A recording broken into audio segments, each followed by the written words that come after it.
Oke, recordnya udah mulai, berarti gue bisa mulai juga ini kelas belajar setara membahas mengenai penalaran bermatematika. Jadi penalaran bermatematika anjir gara-gara sering, sering nonton YouTube bersama panutan kita semua Mufakih Al-Ghifari. Ini namanya gak pernah itu loh, gak pernah aneh-aneh loh. Bangga ya dengan nama sendiri, proud gitu. Buset. Gak seperti saya kadang-kadang Mizukage gitu. Kadang-kadang Surya DC, kadang-kadang juga 808 gitu. Jadi respect lah. Tuh. Ya tadi juga Almas KW ya. Siap, siap, siap. Buset. Oke, gua mau share konten dulu.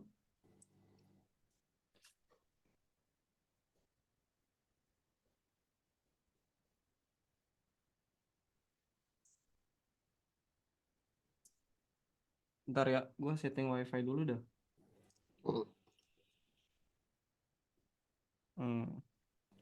Ngelag gak? Aman sih kayaknya ya. Aman. Oke, mungkin layarnya doang nih yang agak ngelag atau bentar ya. Atau wifi. Masih kalau wifi gak mungkin. Aman sih so far.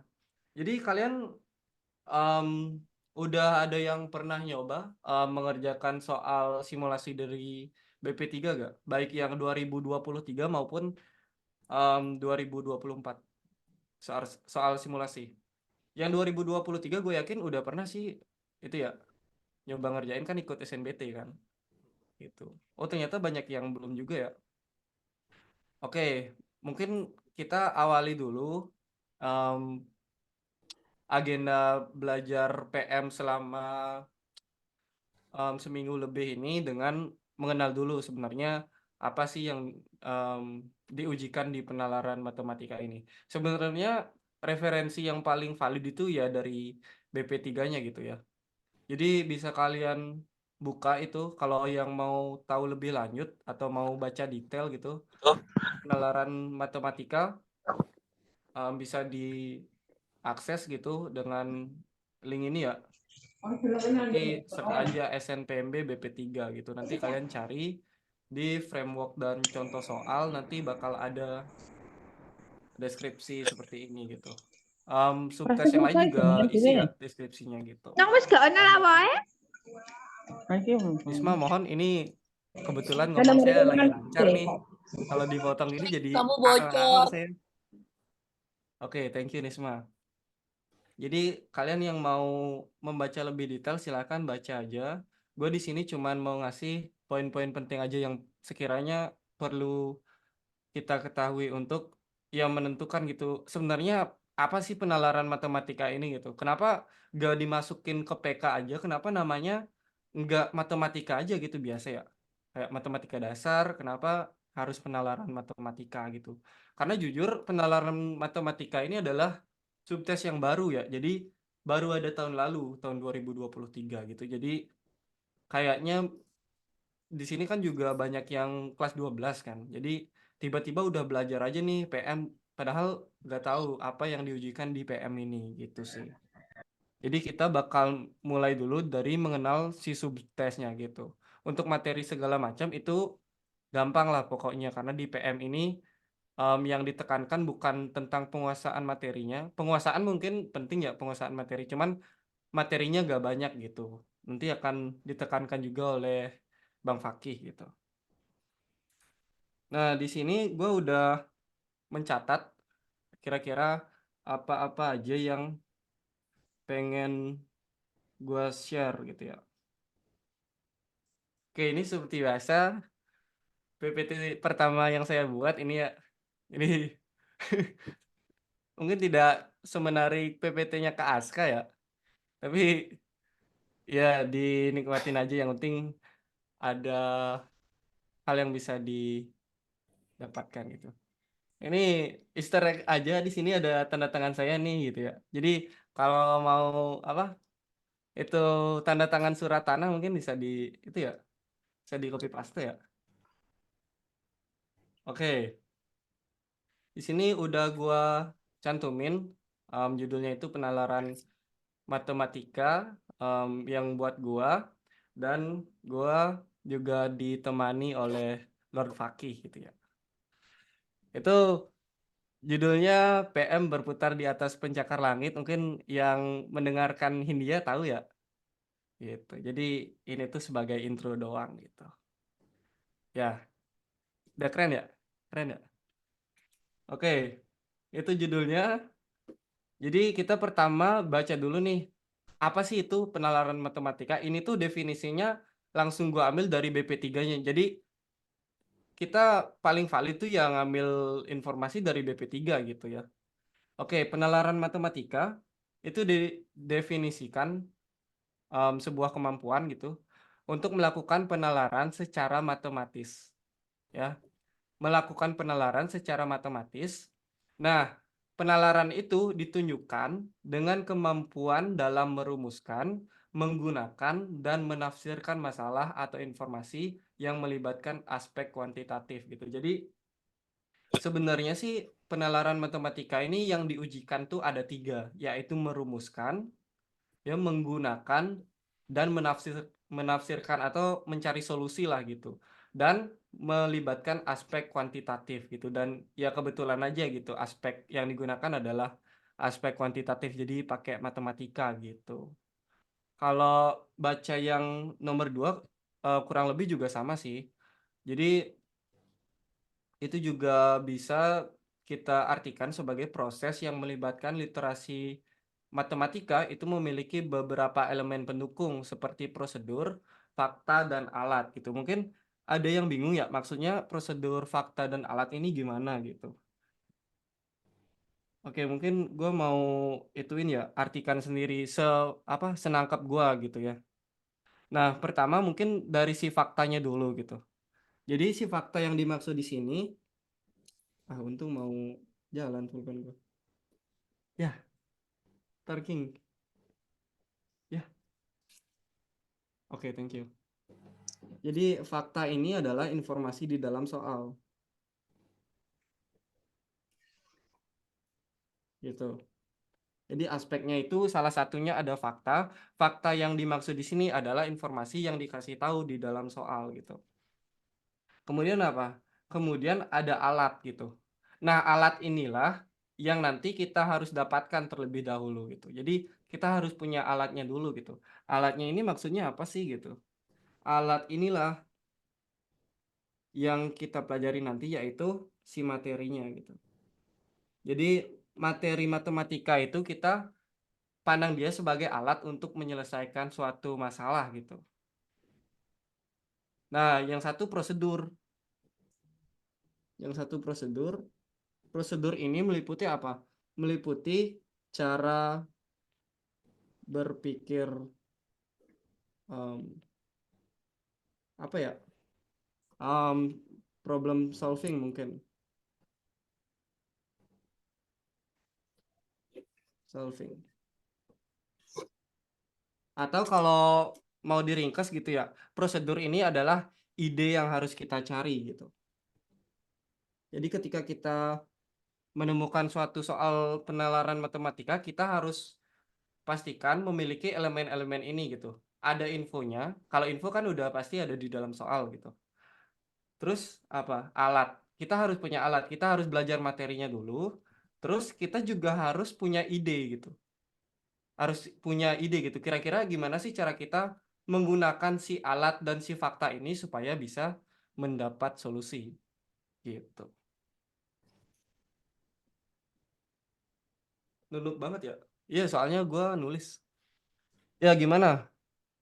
Kira-kira nangkep gak yang gue sampaikan tuh? Ya.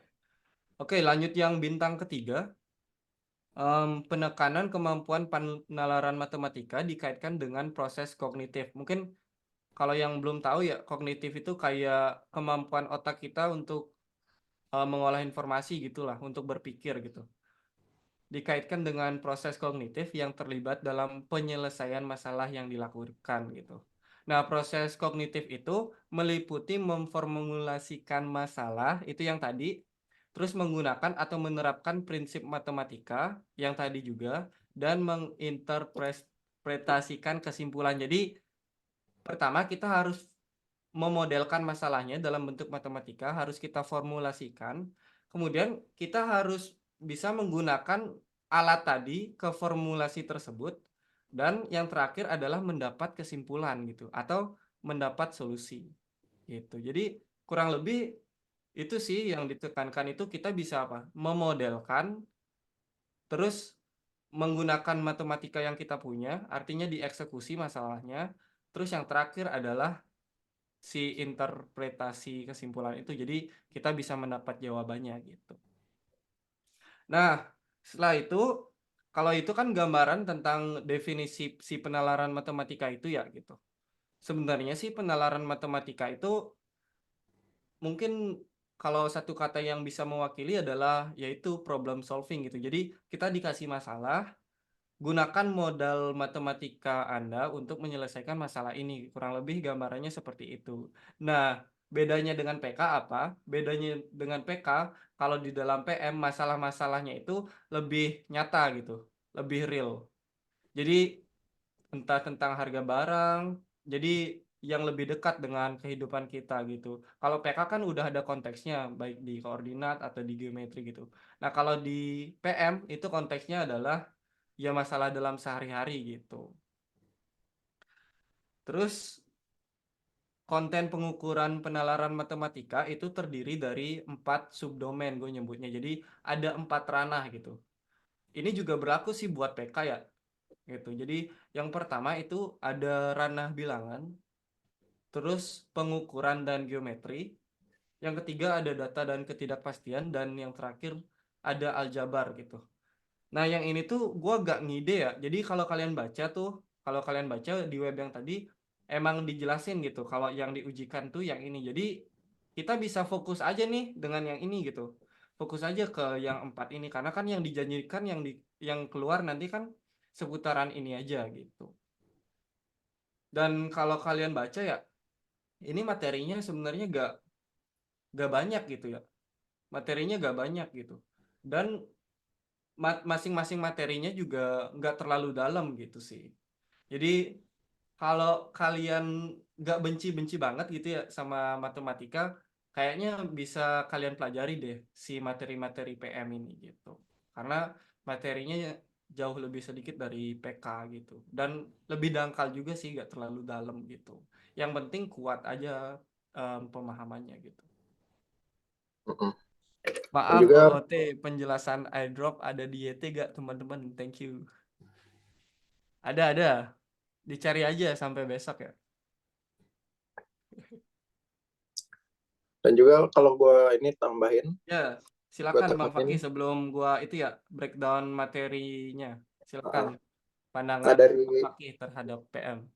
materi-materi yang itu kayak bilangan, terus yang pengukuran, aljabar, segala macam, cuman berapa cu? Cuman 4 materi, yang dimana ya itu materi SMP, bahkan materi SD. Ya, Nah, gua setuju sih itu kalau iya, materinya itu apa kedalamannya cuman sampai SMP gitu. iya, bahkan Iya, ya kelas 6 SD tuh. Dan juga ya jadi yang dibutuhkan di sini apa? Apalagi kalau dilihat dari Twitter, dari IG segala macam, semua orang panik. Oh ini PM kok kayak gini sih, soalnya gak ngotak. Ya itu berarti apa ya? uh, Kalian belajar matematika itu belum bisa uh, mengintegrasikan itu ke dunia nyata. Banyak yang tanya, ini emang matematika uh, gunanya di dunia nyata apa? Bisa untuk kerja nggak? Ya ini kalau ngelihat dari data pun ya banyaknya orang yang bilang bertanya-tanya kayak gitu, aplikasi dari matematika apa, dan juga dari banyaknya orang yang ngeluh-ngeluh PM itu susah segala macam, ya terbukti kalau literasi matematika Indonesia itu ya masih jauh di bawah rata-rata dari yang diinginkan, setidaknya untuk bisa mengintegrasikan itu di dunia nyata. Jadi kayak ya kalau kayak dari menghitung data, menghitung perbandingan, terus mengukur-ngukur dari untuk membuat sesuatu, ya makanya orang-orang Indo masih masih apa ya, masih banyak-banyak apa, kalau ngebangun sesuatu jadi pengukurannya jadi keliru, ya itu nggak bisa mengintegrasikan ke dunia nyata. Terus kalau para pejabat PNS nggak bisa ngatur data baik-baik, ya karena ya itu Ya, mereka ya nggak mencoba memakai logika. Matematika itu bukan belajar hitung-hitung doang, tapi ya belajar logika. betul. Kalian pakai logika kalian Dan mencari kebenaran justifikasi. ya, dan kayaknya kalau dari pandangan gue ya, yang PM ini malah lebih bisa merepresentasikan matematika gitu. Hmm. Jadi lebih apa ya, bener-bener abstrak, terus kita disuruh langsung gitu, disuruh nyari solusinya gimana, caranya kita tentuin sendiri gitu. Jadi kayaknya PM ini lumayan baik sih dalam menyajikan bagaimana matematika itu sebenarnya gitu. Jadi bukan hafalan rumus gitu. Itu sih kalau menurut gue ya. Jadi kayak kalau, wait, apa yang pengen gue bilang? Jadi kalau kalian mau ngejar matematika ya, dan juga misalkan, apalagi kalian belajar PU juga, ya Ya. daripada belajar PK, mungkin kalian bisa kejar PM juga kalau karena ya, Hmm, tapi dengan mindset ya kalian belajar matematika itu untuk ya logikanya harus iya, kalian latih. iya. Betul, ini Abang Faiz laki-laki apa cewek? Siapa? Buset dah. Hei, Anda tobat. Ada yang Oke, bocor ya? lanjut aja lanjut. Udah. Ya gitu sih. Mungkin benar sih yang dibilang sama Bang Fakih itu tadi gitu. Jadi ya kita belum terbiasa gitu mengenal matematika yang seperti ini gitu. Yang kita kenal adalah ya kita punya problem langsung disajiin kayak soal PK gitu, carilah ini dan itu. Nanti tinggal kita input aja dalam suatu persamaan gitu untuk mendapat solusinya gitu. Jadi kita cuman belajar itu aja apa menggunakannya aja gitu tanpa tahu bagaimana itu bisa dibuat rumusnya gitu. Makanya gini nih biasanya Bang, kalau gue kan pernah tuh kayak diskordan gitu. Nah, yang susahnya itu adalah si pemodelannya itu. Jadi gimana kita membahasakan suatu kejadian itu dalam suatu bentuk matematis gitu biasanya Bang. Hmm. Nah iya itu ya, itu juga yang gue juga pas waktu PM UTBK kemarin tuh ada soal-soal minyak-minyak tuh itu pakai turunan, jadi lumayan berpikir. Jadi ya, Ya, gue juga yang tali kambing kemarin juga jujur pakai turunan sih karena iya iya. kayaknya gimana ya? Mungkin bisa sih dicari tanpa turunan gitu. Cuman idenya terlalu rumit gitu. Hmm, iya. Emang ada ada satu dua nomor yang apa yang cara Ya, pengerjaan ide matematika itu ternyata pakai kalkulus. Jadi ya lumayan jauh gitu ya. tapi ya cuma satu dua nomor aja Ya, dibandingin dari 20 nomor. dan kebanyakan soalnya itu tentang penyajian data sih sebenarnya Iya, ya. penyajian data, Ya, perbandingan penduduk desa persen-persenan, segala macam. diagram lingkaran gitu. Mm-mm.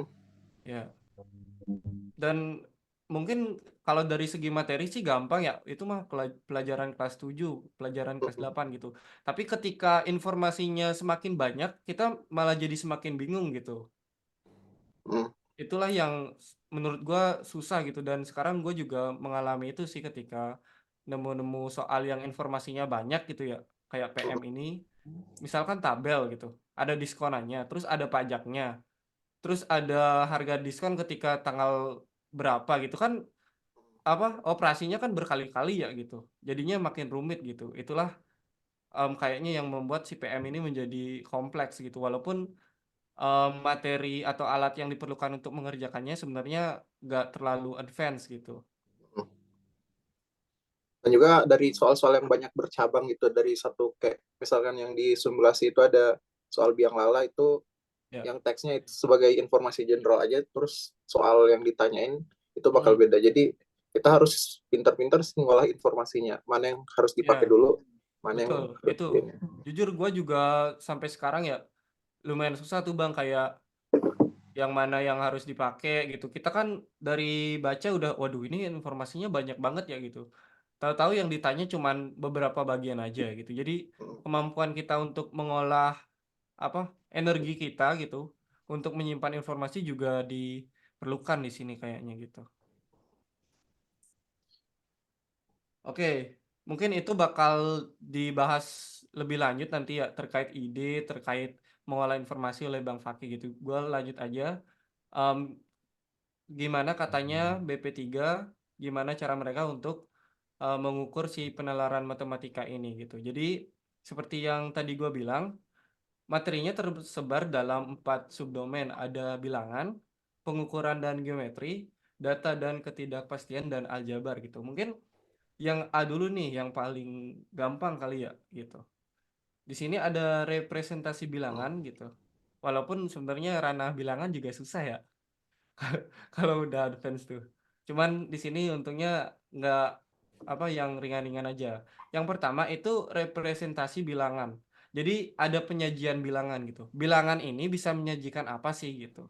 Kalau di PM biasanya si representasi em, bilangannya mewakilkan suatu apa? Harga gitu. Yang paling sering sih harga ya. Terus apa bilangnya? Tentang jarak. Dia juga biasanya mewakilkan em, waktu gitu ya dan yang lain-lain. Jadi si bilangan ini dipakai untuk mewakilkan nilai-nilai ini, bisa nilai harga, nilai diskon, nilai jarak, nilai waktu gitu. Jadi ya sangat simpel sih itunya ya, konsepnya gitu. Jadi suatu nilai itu diwakilkan oleh sebuah bilangan gitu. Nah, terus yang kedua apa? Yang kedua sifat urutan gitu. Mungkin kedengarannya agak asing ya. Cuman ketika gua baca, ternyata kita hanya disuruh mengurutkan. Jadi 1, 2, 3, 4, 5, 6 dan seterusnya. Dan kita diharapkan mau apa? Kita diharapkan bisa membandingkan gitu. Kira-kira yang mana sih yang lebih besar gitu. Jadi di sini objektifnya hanya itu gitu. Membandingkan nilai gitu. Yang mana yang lebih besar, yang mana yang lebih kecil, apakah dia sama dengan gitu. Sangat simpel sih sebenarnya gitu. Kalau dari si materinya.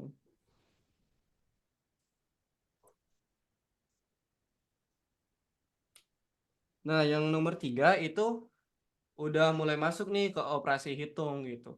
Operasi hitungnya sih nggak terlalu itu ya, terlalu advance gitu ya. Cuman ya apa sih singkatannya? Gue lupa. Pokoknya tambah, kurang, kali, bagi, atau mungkin ada pangkatnya gitu atau akar gitu sih.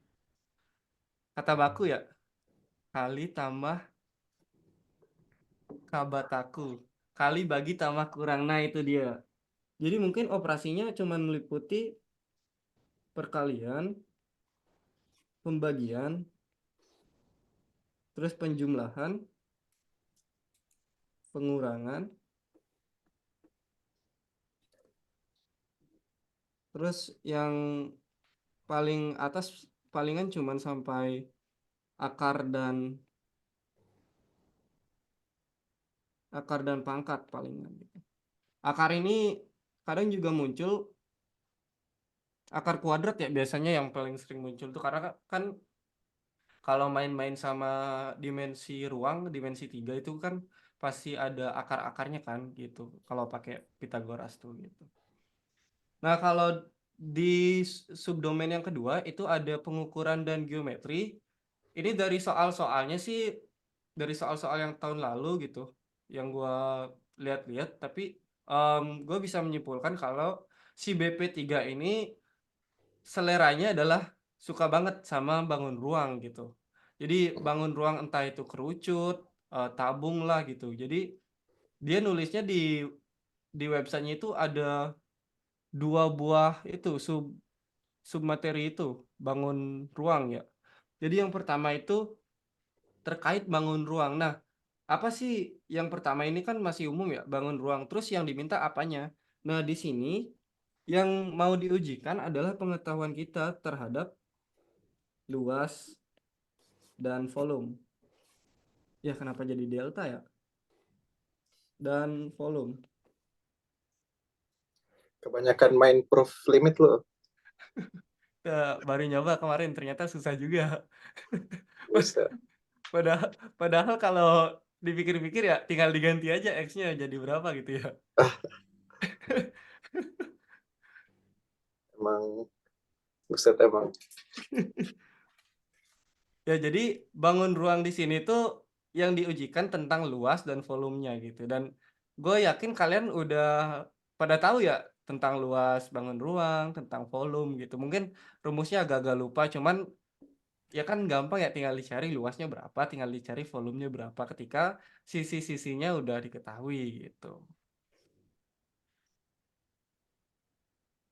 Nah, terus yang kedua juga tentang bangun ruang nih gitu.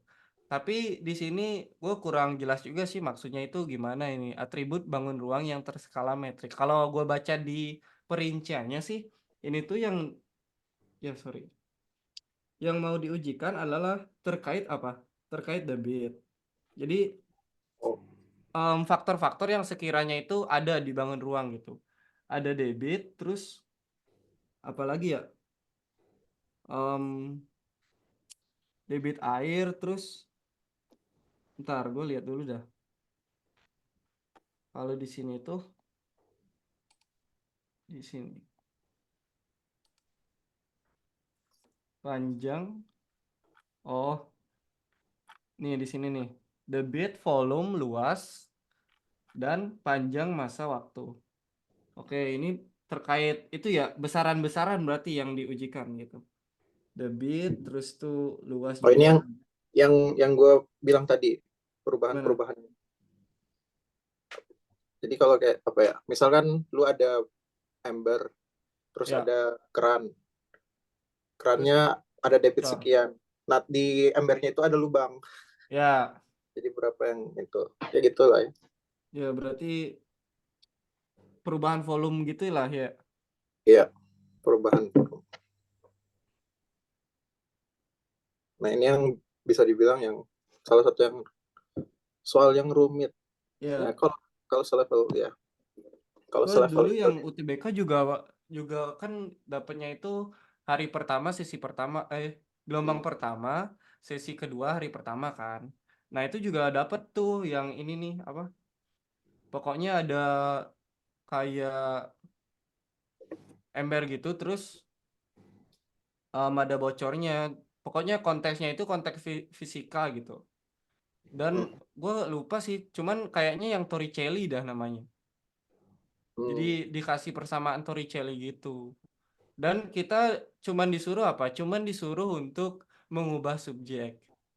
Tapi karena waktu itu skill mengubah subjek saya belum di unlock ya. Jadi nembak deh gitu. Jadi kalau bener-bener say no to PM sih lumayan rugi ya gitu. Dengan mengubah subjek aja kalian bisa menjawab satu soal loh gitu.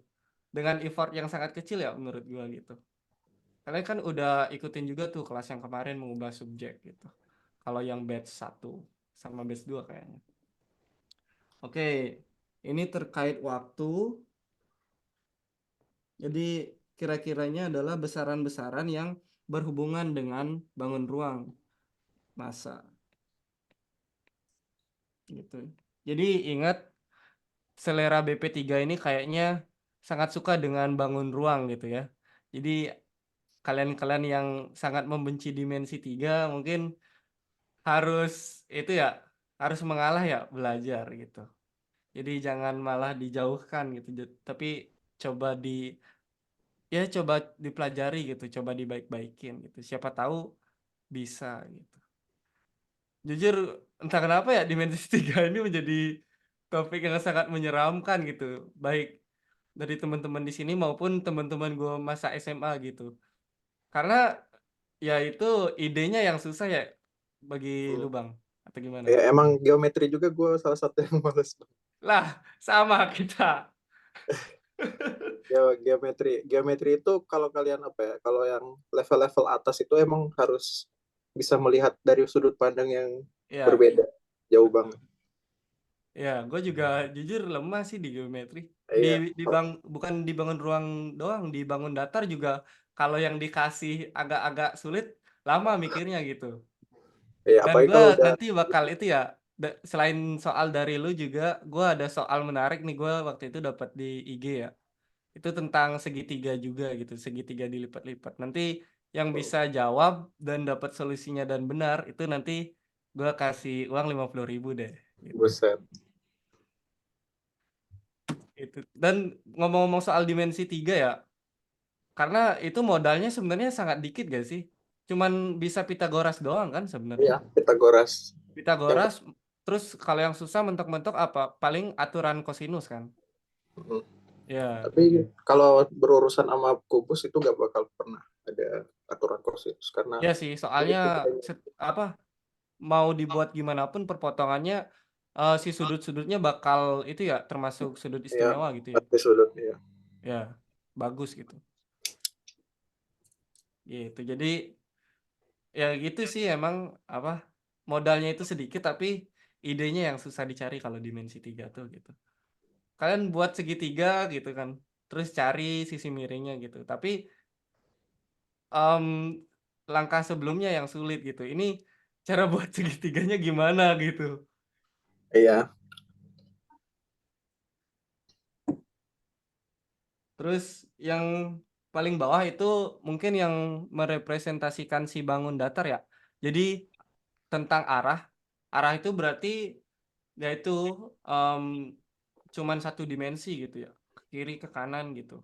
Dan sistem koordinat. Berarti kalau sistem koordinat di sini sudah membahas tentang bangun datar mungkin gitu. Jadi di sini tuh meliputi mungkin garis ya bisa. Garis gerak dan bangun datar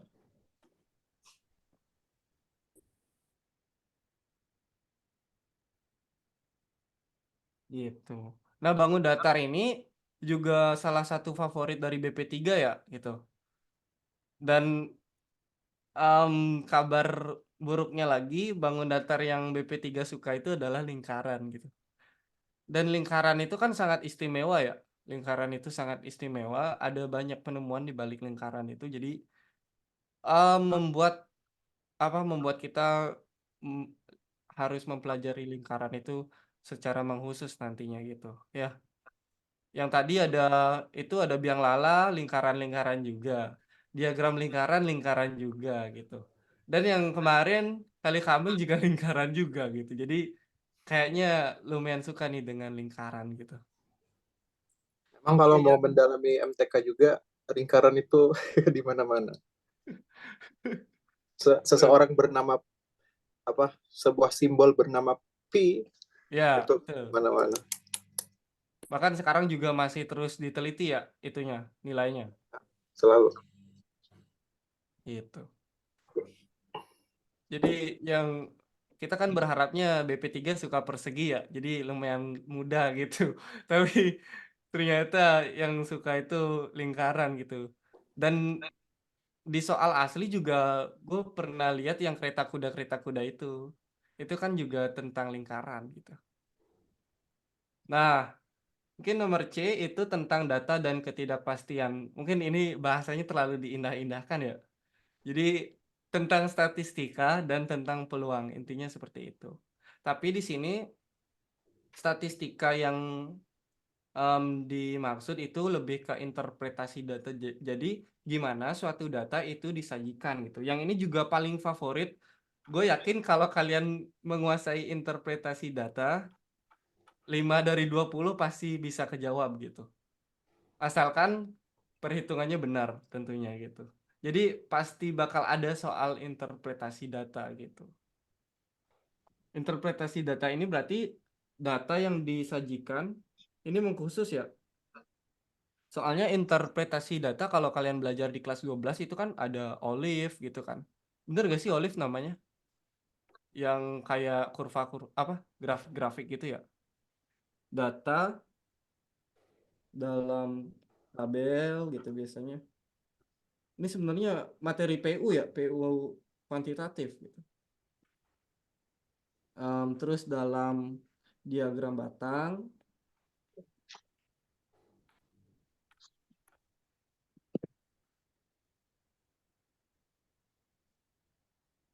Terus juga yang paling suka nih diagram lingkaran.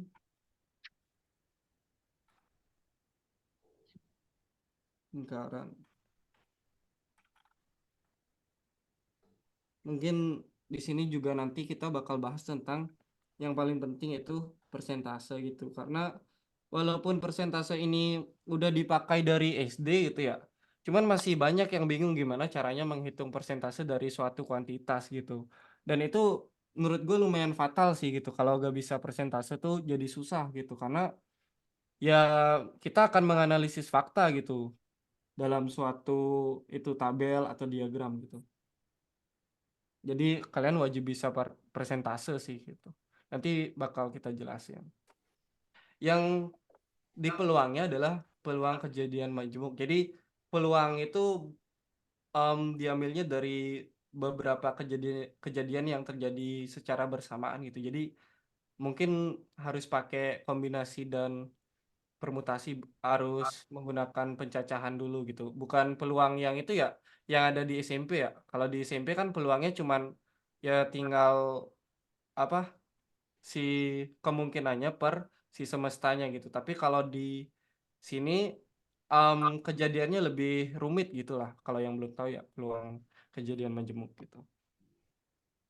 Terus yang terakhir adalah aljabar yang ini yang paling banyak tuh. Itu jadi kalau Babe bilang aljabar itu sangat penting dan itu terbukti benar gitu dari BP3-nya juga menulis aljabar ini banyak yang diujikan gitu karena semua permasalahan nantinya kita akan tuliskan dalam bentuk persamaan matematika gitu.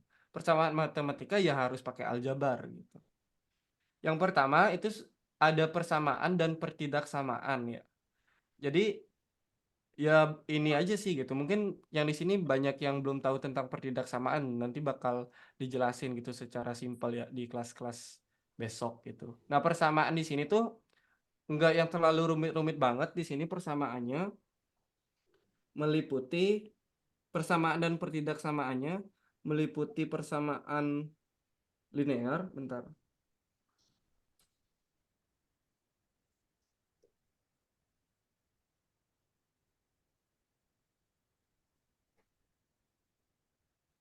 meliputi persamaan dan pertidaksamaan linear dan kuadrat gitu. Sampai sini doang sih, gak nyampe ke polinom gitu. Jadi kayaknya akar-akarnya juga lebih gampang dicari gitu.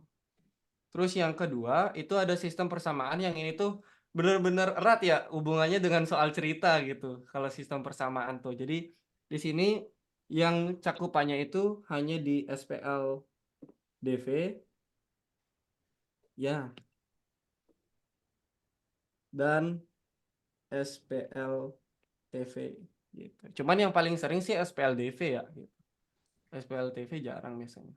Terus ini relasi dan fungsi, ini tuh sebenarnya enggak materi PK sih sebenarnya. Jadi kita menghubungkan suatu himpunan ke himpunan lain itu cuman apa cuman pakai relasi dan fungsi aja gitu. Jadi enggak membahas benar-benar teknis gitu si fungsi itu apa, si relasi itu apa gitu. Jadi buat menghubungkan aja sih gitu. Terus ada pola bilangan. Pola bilangan ini mungkin maksudnya adalah yaitu si barisan dan deret ya. Jadi ada barder gitu. Si barder ini mungkin bisa berupa aritmatik, bisa juga berupa geometri.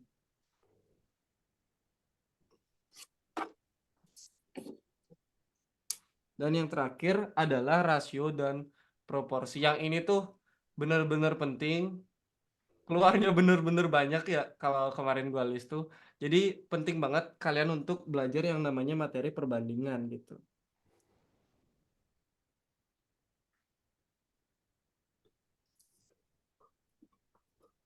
Udah sih gitu doang. Jadi dapat ya gambarannya kalau materinya itu sebenarnya gak dalam-dalam banget ya. Bahkan cenderung sedang lah gitu dangkal gitu. Cuman yang susahnya itu bukan di materinya sebenarnya. Yang susahnya itu adalah ya gimana kita bisa berintuisi, gimana cara kita bisa punya ide untuk menggunakan semua ini nih gitu. Nah, gue berdasarkan masalah gue yang tadi ya. Jadi gue masalahnya itu adalah susah mengidentifikasi informasi ya, sulit gitu ya, mengelolanya gitu. Identifikasi mah gampang ya gitu. Cuman ngelolanya yang sulit. Jadi malah kebanyakan yang gue tangkap sehingga malah pusing sendiri gitu ya. Nah di sini gue ituin lagi, copy lagi poin yang tadi. Jadi si penalaran matematika itu meliputi memformulasikan masalah. Ya, jadi kita buat modelnya gitu. Kemudian menggunakan prinsip matematika, jadi modelnya itu kita selesaikan agar kita bisa mencapai solusi atau jawaban gitu. Jadi ada suatu masalah, kita buat model matematikanya, kita selesaikan dan kita dapatkan jawabannya. Kurang lebih prosesnya seperti itu gitu. Cuman kalau gini kan masih sangat itu ya, masih sangat abstrak gitu. Gimana sih penerapannya gitu? Atau gimana, ini kan sulit ya buat dilakukan ketika si informasi dalam soalnya itu kompleks misalkan gitu. Nah, caranya itu gimana sih gitu. Ini juga suatu masalah yang gua hadapi ya sampai sekarang gitu. Nah, di sini gua akhir-akhir ini sering apa ya? Sering menerapkan ngerjainnya itu jauh lebih pelan dari yang gua bisa gitu. Jadi, gue itu ngerjainnya coba perlahan-lahan gitu ya. Nah, supaya supaya apa, pelan-pelan supaya ya benar-benar bisa kita tangkap gitu apa informasinya, apa yang ditanya, dan dapat jawabannya gitu. Tadi gue udah bilang kalau si penalaran matematika itu sebenarnya adalah isinya adalah soal-soal yang menuntut kita untuk melakukan problem solving. Tapi pertanyaannya, ya gimana cara mengatasi masalah-masalah yang tadi gitu, gimana cara berpikir problem solving yang baik gitu. Jadi gimana sih supaya kita itu nggak pusing duluan ketika baru baca soalnya doang udah pusing gitu. Nah di sini gue kebetulan tahun ini awal-awal tuh sempat join platform lain dan gue dikasih tahu ini, dan ini menurut gue lumayan working gitu ya. Nah jadi bagaimana sih cara berpikir problem solving gitu. Nah di sini gue mengambil salah satu cara pikir dari seorang matematikawan juga, namanya itu Polya, namanya itu George Polya. Di sini dia juga mengemukakan pendapat mengenai bagaimana sih cara kita untuk melakukan problem solving gitu. Di sini namanya adalah Polya's problem solving cycle gitu ya. Nah, di diagram ini nih yang di tengah itu ada pertanyaannya atau masalahnya, bagaimana sih cara kita untuk approach itu ya, the solution. Jadi bagaimana sih cara kita untuk mencapai suatu jawaban atau mencapai suatu solusi. Nah, itu tuh dimulai dari sini nih. Dimulai dari sini. Pertama, understand the problem. Jadi kita ngerti dulu nih gitu ya. Ini masalahnya ngapain gitu. Ini masalahnya tentang apa gitu. Ya, apa aja yang dikasih tahu, kita disuruh ngapain gitu ya. Jadi dijelasin dulu nih biar gampang gitu nantinya gitu. Terus step keduanya adalah devise a plan. Jadi kita tentukan sekarang idenya mau ngapain. Dengan kita melakukan poin satu tadi kan udah dapat gambaran tuh. Kita idenya mau ngapain gitu. Kita mau ngapain gitu. Gimana cara kita nih gitu. Kita mulai menyusun rencana di step 2 ini gitu. Nah, yang ketiga, carry out the plan. Jadi rencana yang udah kita buat itu kita eksekusi. Ya, jadi setelah kita menentukan rencana kita, kita eksekusi gitu rencananya, kita lakukan gitu. Nah, setelah eksekusi baru kita ke poin 4 ini. Di sini look back mungkin bingung ya. Jadi look back itu artinya evaluasi hasil kita gitu. Ada gak sih hasil kita itu di opsi gitu? Ketika ada, kira-kira hasil kita itu logis gak sih gitu? Maksudnya logis itu gimana sih? Misal ditanyakan berapakah waktu mobil berjalan gitu. Tapi kita jawabannya dapat -4 gitu. Kira-kira logis gak? Tapi -4 ada di jawaban bang gitu.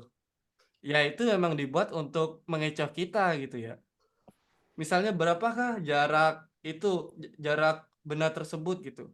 Nah, di opsinya ada berapa misalkan ada min 5 gitu. Malah min 5-nya yang kita coret gitu. Jadi penting banget nih untuk evaluasi kira-kira jawaban kita itu udah ada di opsi belum. Ketika udah ada, kira-kira jawaban kita itu logis gak sih gitu. Itu sih kalau tentang si Polya problem solving cycle ini. Tapi ini kan terlalu umum ya gitu. Dan ini tuh nggak dipakai untuk menyelesaikan masalah matematika doang gitu. Nah, kita kan mau yang praktisnya gitu, mau prakteknya gitu. Nah, ya, di sini gue udah menuliskan gimana sih cara menerapkan Polya ini ke soal-soal PM gitu.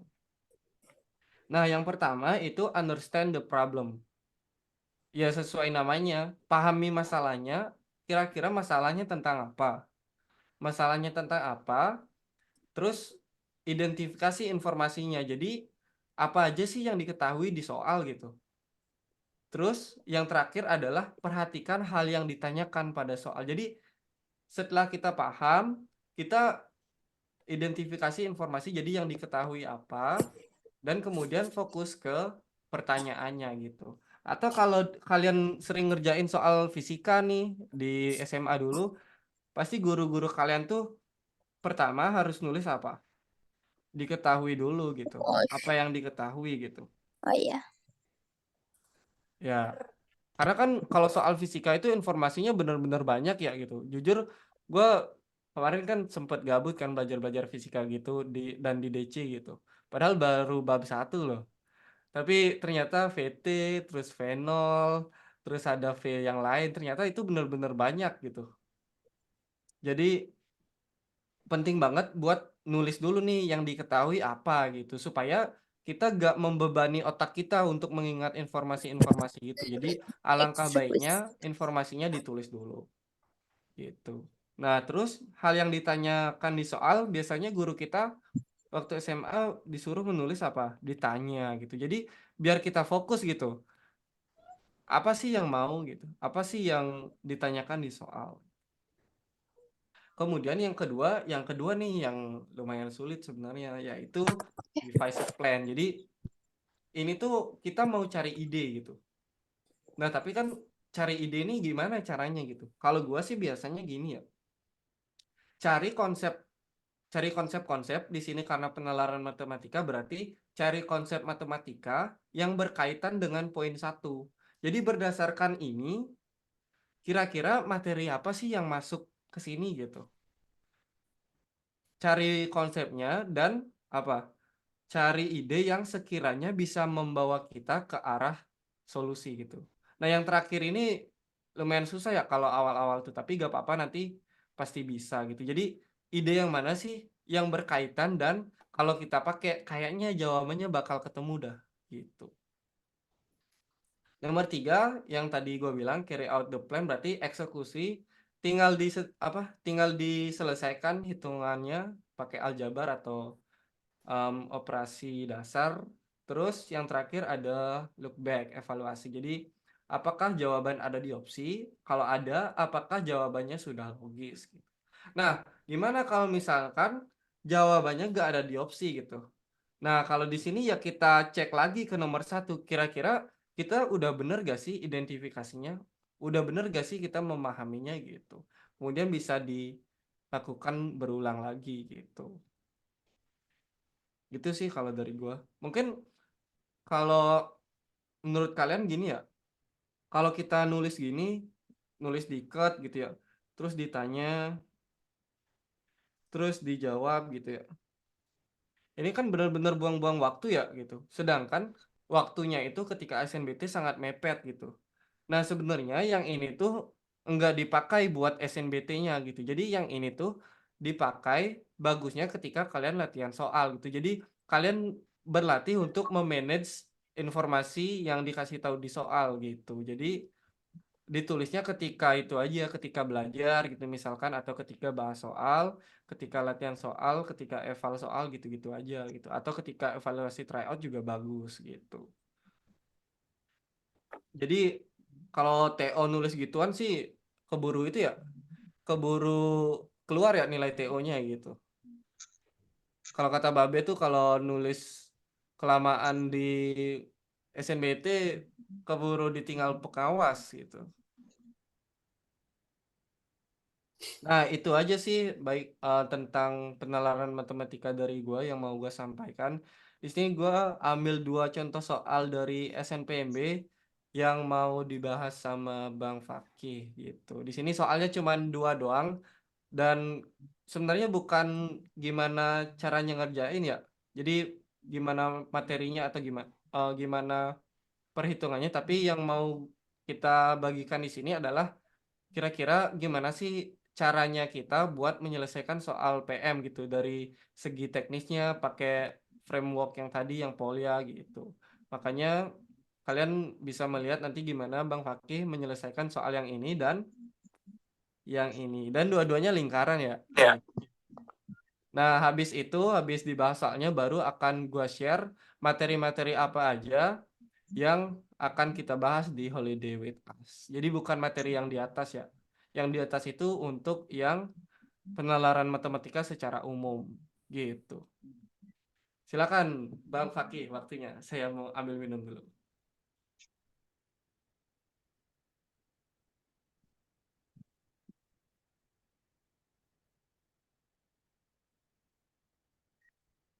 Ah, apaan dah Kang Seduh, Kang Seduh.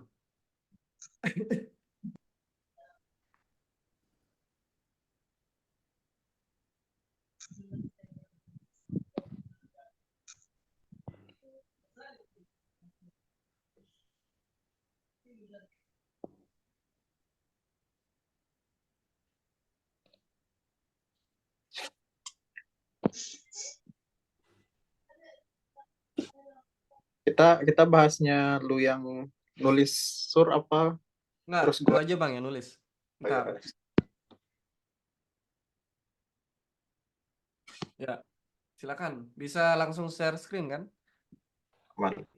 Ya. Oke. Oke. Screen-nya berpindah ke itu ya, device-nya pakai. Silakan Oke. Bang. Pertama kita, nah tapi kan yang kayak yang dibilang Surya kita pakai dikit ditanya dan dijawab. Nah tapi sebelum itu coba kita coret apa kita pahamin dulu soalnya. Jadi coba baca soalnya bla bla bla.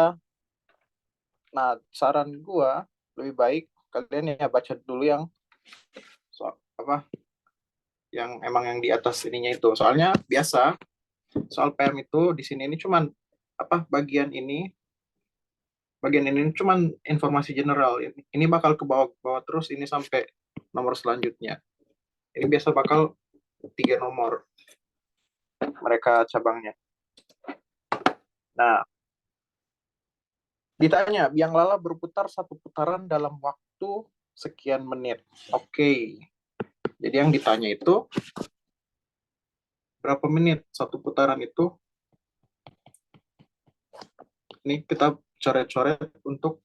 Nah, dan gue saranin juga ke kalian kalau kalau ngelihat soal itu ya langsung langsung gerak aja tangannya. Jadi apapun yang ini ya tulis-tulis aja, biarpun nggak masuk akal ya, biarpun apa ya, yang pokoknya yang ada di soal dan kalian yang mungkin bisa membantu kalian, ya udah tulis aja. Itu kayak kalian misalkan memperbaiki memperbaiki apa ya, yang simpel-simpel memperbaiki kayak misalkan laptop kalian mau bersihin laptop, cara ngebuka si laptopnya itu pakai apa? Pakai obeng kan pasti ya. Kita kumpulkan informasi yang bisa membantu kita untuk memperbaiki membersihkan laptop itu. Salah satunya obeng, terus mungkin sikat gigi untuk yang gak kejangkau, atau mungkin apa namanya yang untuk sapu yang kecil. Nah, jadi kalau kita lakukan juga ke soal biang lala berputar satu putaran dalam waktu sekian menit, berapa menit. Jadi satu putaran itu berapa menit? Nanti gue apa tulis secara rapi habis ini berapa menit. Nah, oke. Jadi itu berpengaruh apa? Kita perlu cari berapa dia kecepatannya. Ini berapa berhubungan dengan kecepatan si biang lala itu berputar. Nah, jadi coba kita baca ke, siapa tahu ada informasi yang bisa digunakan. Kita baca ke soalnya. Nah, biang lala berpusat titik P, kayak gitu. Terus ketinggiannya 35 meter, oke. Mungkin bisa aja berguna 35 meter.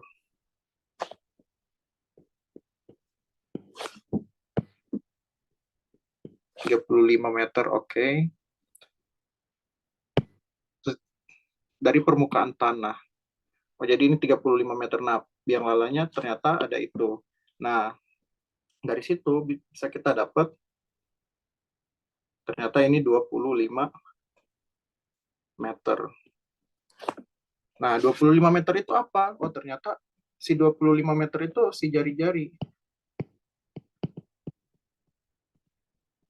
Jari itu 25 meter. Oke, setelah dapat, nah jari-jari itu bisa kita gunakan dengan untuk nyari si keliling. Keliling kita. Keliling itu berpengaruh berapa? Kalau dalam konteks ini jarak si titik itu berputar kan? Berapa jarak yang ditempuh dia berputar. Nah, dari situ sabar. Oke, nah dari situ kita lihat lagi dalam waktu 5 menit, oke, 5 menit setiap penumpang itu menjalani lintasan sepanjang 125 per 4 pi meter. Oh, jadi mereka bergerak itu si penumpang misalkan dari bawah 5 menit mereka bergerak 125 per 4 pi. Nah, jadi 100, coba kita tulis 125 per 4 pi meter per 5 menit. Nah, ini bentuknya kita lihat seperti kecepatan. Kecepatan itu kan jarak per satuan waktu. Jarak yang kita tempuh setiap persatuan waktu. Bukan jarak dibagi waktu. Jarak yang ditempuh persatuan waktu. Jadi, kita dapat kecepatan, kita dapat jari-jari kita bisa cari keliling. Keliling itu jarak si untuk bisa ditempuh ini. Ya udah, kita tinggal cari T. Kita udah dapat ini, kita tinggal cari T. Oke. Coba kita tulis secara rapih biar kalian baca pembahasannya lebih enak ya. Nah, kita Ya, tulis. mungkin itu ya tadi udah di-share tuh gimana kita device offline. Jadi idenya kurang lebih akan seperti ini gitu. Jadi yang ini tuh yang berproses di pikirannya Bang Fakih gitu. Sekarang waktunya untuk ya eksekusi shift plan ini gitu. Diketahui diketahui jari-jarinya R sama dengan R. R-nya 25 meter. Habis dapat itu, kita dapat V 125 per 4 pi meter per 5 menit. Nah, dari ini kita bisa sederhanain. 5 ini bisa kita 125 bisa kita bagi 5 aja. Jadi itu bakal 25 per 4 pi meter per menit. Ya kan? Kalau kalian tahu meter per second atau kilometer per jam, ya ini ya salah satu bentuknya ya meter per menit juga bisa. Loh bang, ini jadi fisika dong? Ya bukan, ya bisa dibilang iya, tapi juga ini materinya ya kelas kelas ya SMP, bahkan kelas 5 SD, 6 SD udah dapat juga. Secara simpelnya, oh nyari jarak itu begini, pakai segitiga ajaib, apalah ya, gitulah masa-masa SD SMP. Nah, jadi kita dapat ininya, dapat jari-jari, dapat si kecepatan. Kita ditanya apanya? Waktu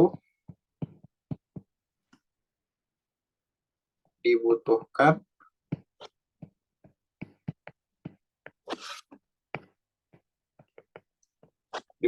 dalam, bukan, waktu dibutuhkan untuk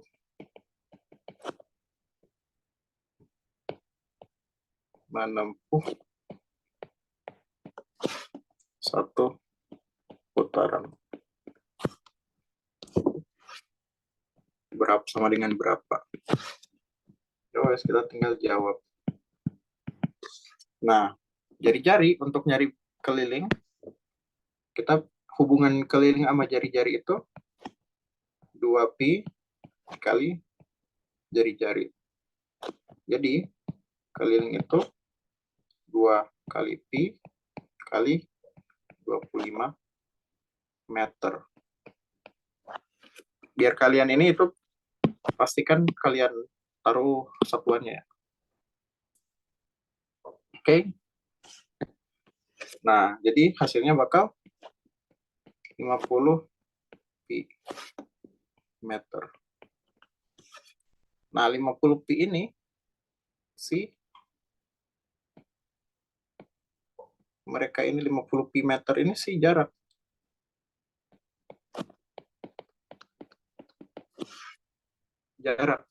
Jadi dari sini misalkan orang-orang penumpang dari titik D untuk putar sampai ke titik D lagi melewati ini lingkarannya, jaraknya 50 pi meter. Nah, kecepatannya itu 25/4 pi meter per menit. Bisa kalian pakai rumus kecepatan, tapi gue pakai karena gue males hafal-hafal gitu, gue memakai logika saja. Jadi 25 pi 25/4 pi itu meter per menit. Nah, tujuan kita itu 50 pi. Kita kaliin berapa untuk bisa dapat 50 pi? Ini 25/4. Nah, coba kita kaliin kali 4/4. Jadi ini coret lah, 4/4 kan satu doang. Nggak merubah nilai, cuma merubah bentuk. Jadi 25 pi meter per 4 menit. Nah, dikit lagi 50 pi. Jadi kita kaliin 2. 2/2.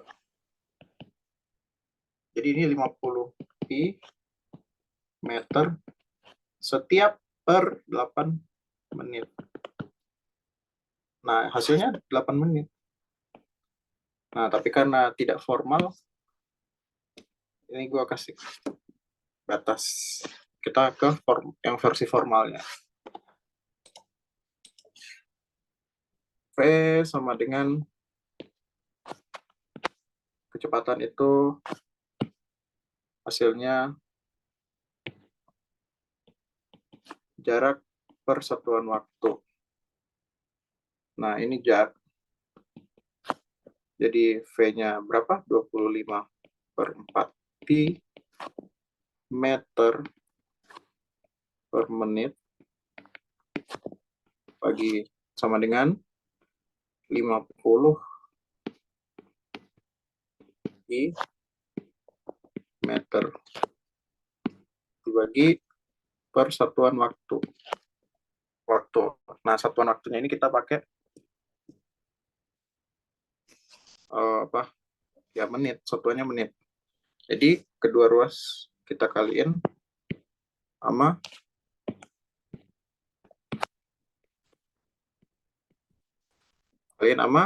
yang simple-simple dulu aja, 4 menit. Oke.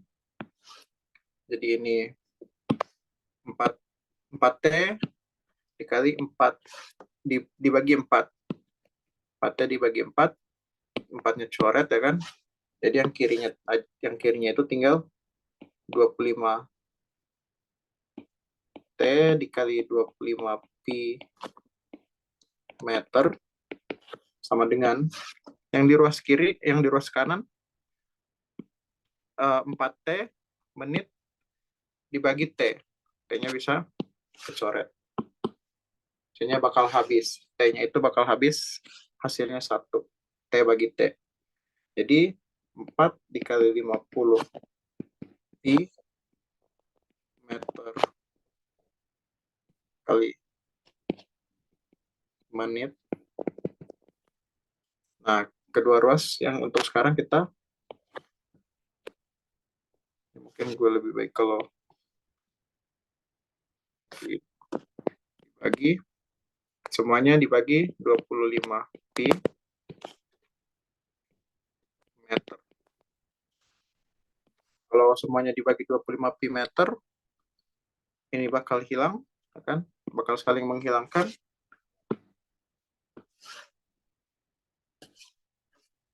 Dan di ruas kanan bakal jadi, ini bakal T sama dengan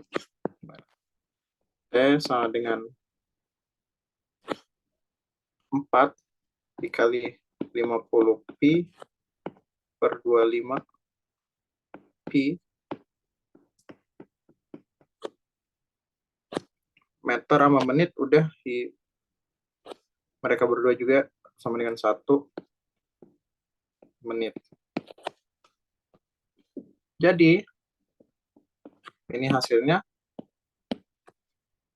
kalau kita coret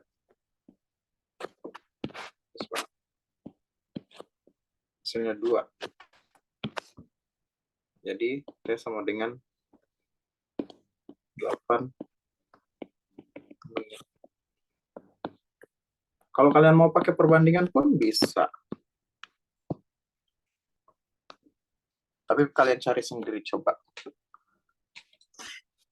Ya wes. Mungkin gue ada yang mau pakai itu. Boleh. Ya, ntar ya, gue lagi nulis yang diketahui dulu. Oke. Boleh, mungkin itu share screen.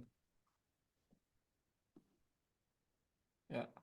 Oke, itu dari pengerjaan dari Bang Fakih tadi itu pakai itu aja sih, pakai logika doang gitu. Jadi ternyata tanpa kalian belajar perbandingan pun gitu ya, itu tuh bisa kita proses gitu ya. Jadi ketika alatnya itu belum ada gitu, kita ternyata bisa menggunakan alat-alat lain gitu. Alat lainnya itu apa ya, pakai penalaran aja gitu, pakai logika aja gitu. Nah kalau yang pakai perbandingan juga bisa, ini gue udah tulis ini.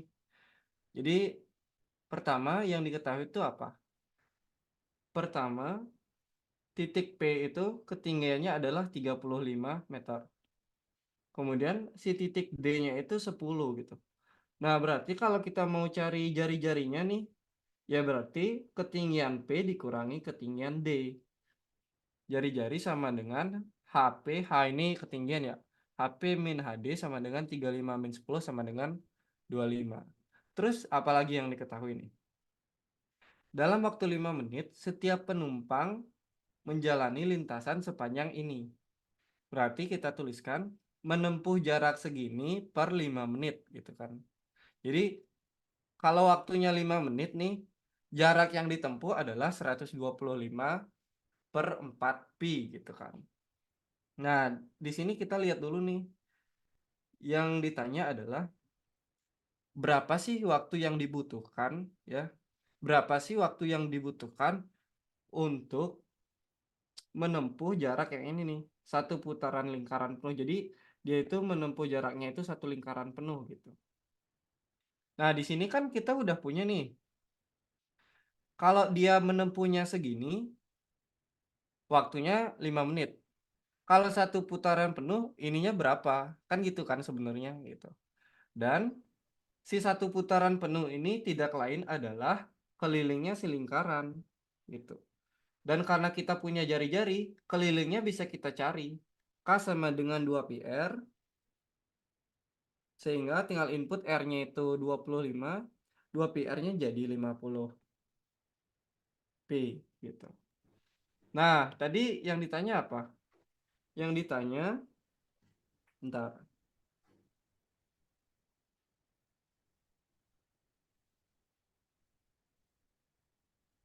Itu adalah waktu untuk satu putaran gitu ya, untuk menempuh satu putaran. Untuk menempuh satu putaran.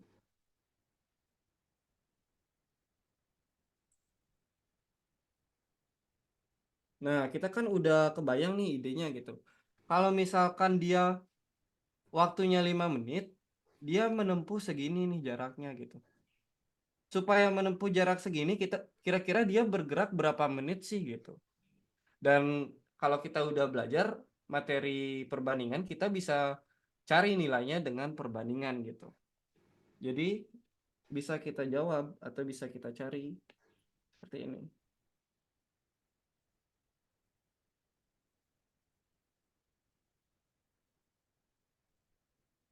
Kalau misalkan 125 pi per 4 itu dia tempuh dengan waktu 5 menit,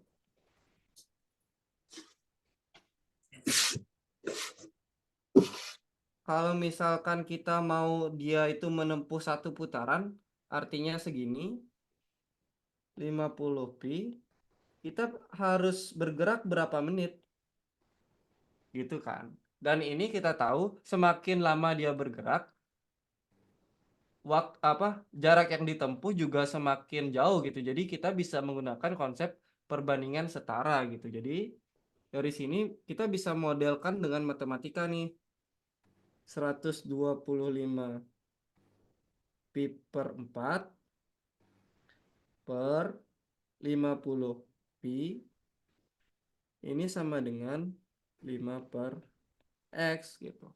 Nah, kalau kita udah bisa memodelkan seperti ini, tinggal kita gunakan pengetahuan kita tentang aljabar untuk eksekusi persamaan kita ini gitu. Nanti kalau diselesaikan jadinya itu X dikali 125 pi per 4 sama dengan 5 dikali 50 pi gitu. Yang ini bisa kita coret nih, banyak pi-nya sama-sama bisa kita coret. Ini bisa kita coret dengan ini, sisanya 25. Ini bisa kita coret dengan yang ini. Yang ini sisanya 2. Berarti sisanya apa? X per 4 sama dengan 2. Sehingga X-nya sama dengan 8. Gitu. Bener kan 8 jawabannya? Tadi dapat berapa, Bang?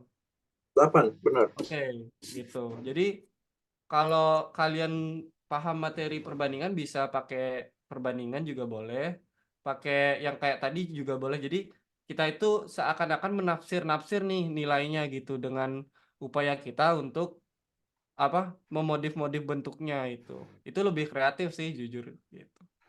Jadi kita itu benar-benar menyelesaikan masalah itu real gitu, menafsir-nafsir gitu kayak yang tadi. Tapi kalau mau pakai perbandingan juga boleh. Gitu sih. Kalau dari gua sama Bang Fakih. Karena ini masih ada satu soal, silakan Bang.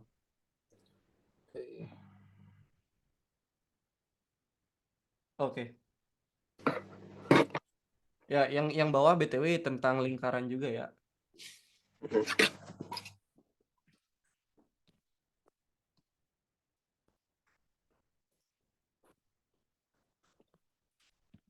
Oke, nomor 2. Nah, seperti biasa tadi, coba kita lihat frameworknya dulu. Soalnya gue juga belum ngerjain yang ini sih. Diagram berikut menampilkan data mengenai populasi angkatan kerja.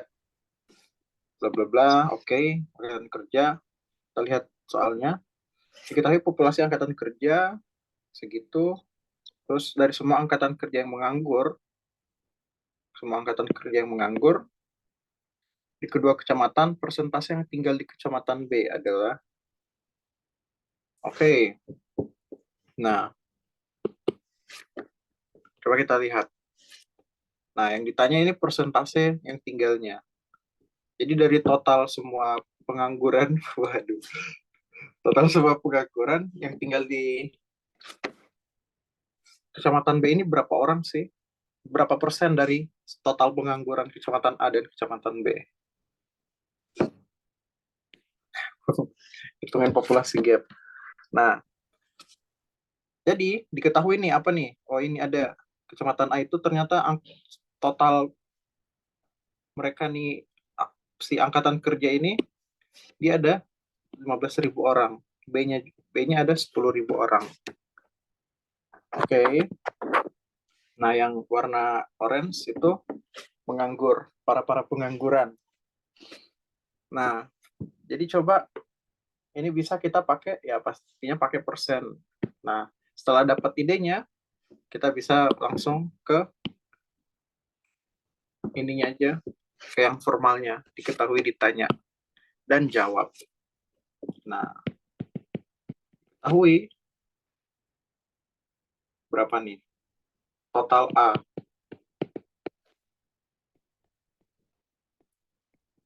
Kerja, set, kerja A. Ada 15.000 orang. Nah, terus total kerja ada 10.000 orang. Jadi, kita mau lihat yang ditanya apa? Ditanya persentase pengangguran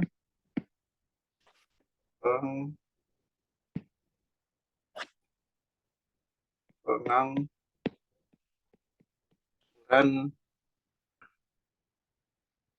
ke B terhadap total, ya kan, total pengangguran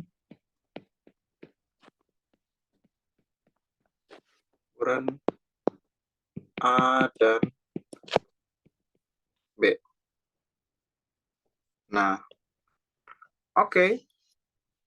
Kita bisa langsung jawab dari yang kita udah ini. Ini bisa kalian ya pakai logika aja, kayak coret-coret. Jadi kita cari yang kita perlu ini, kita mau nyari apa dulu? Pertamanya, untuk nyari si total pengangguran mereka di A dan B. Jadi kita perlu nyari berapa banyak pengangguran sih di kecamatan A, kecamatan B masing-masing. Nah, ya udah kita total pengangguran kecamatan A dulu.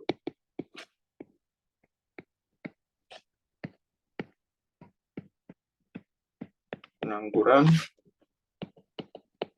kecamatan A. Nah, dari total, kalau soal persentase, kita itu 28 si persentase dikali total yang ingin dicari.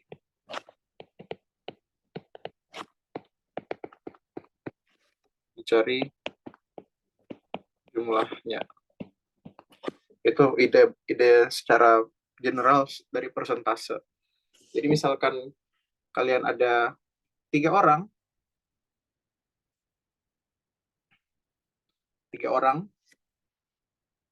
kita mau nyari 33%. Itu ada berapa orang? 33% itu sama dengan 1/3. Atau 1 dari 3 orang. Itu salah. Jadi persentase 1/3 itu 33,3333%. Itu ide besar dari persentase. Atau misal kalian nemu iklan, 9 dari 10 dokter merekomendasikan Pepsodent. Jadi kalau dalam persentase ada berapa? 9 dari 10 dokter. Jadi 9 per 10. 9 per 10, 0,9. 0,9 kita jadiin persen dikali 100. 90%. Jadi total persennya ada. Oh ya, jangan lupa juga diketahui ternyata. Diketahui ada yang salah satunya lagi. Persen pengangguran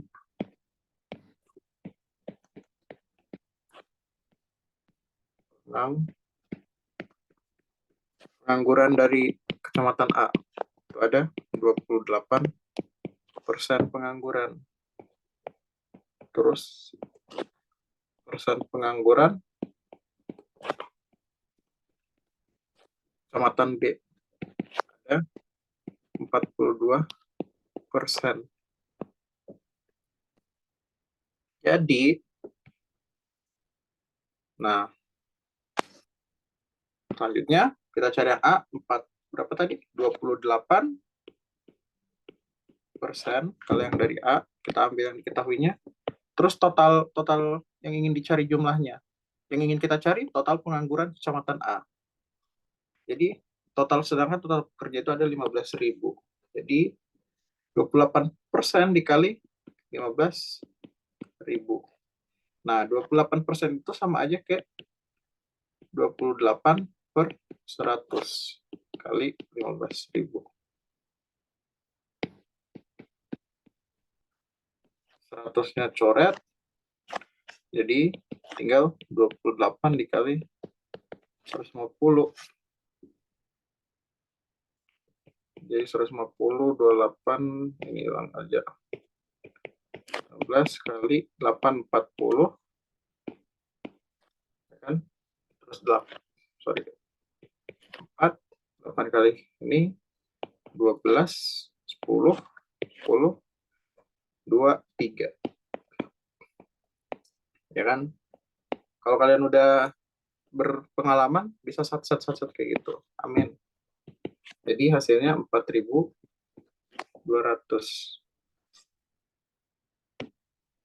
Nah, pengangguran di kecamatan A ternyata ada sekitar 4.200 orang. Buset, tinggi banget. Nah, total pengangguran kecamatan B.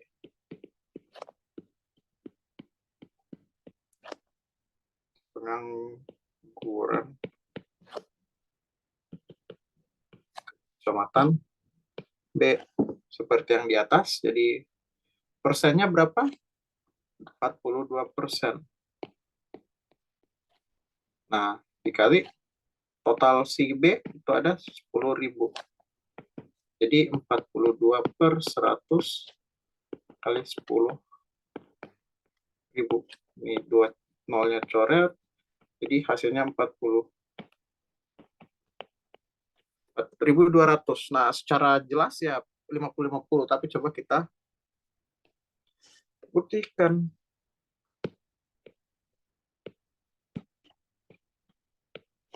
Nah,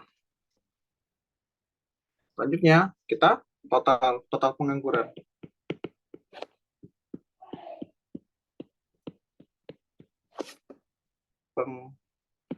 Pengangguran kecamatan B. Kecamatan A dan B.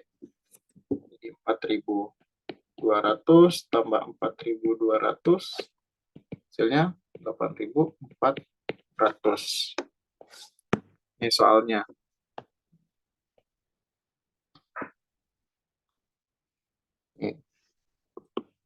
Jadi kita lanjutin. 8.400. Nah, ini total penganggurannya. Kita mau cari persentase dari si B.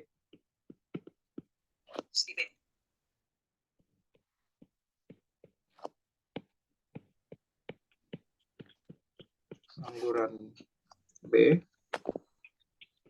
terhadap Total.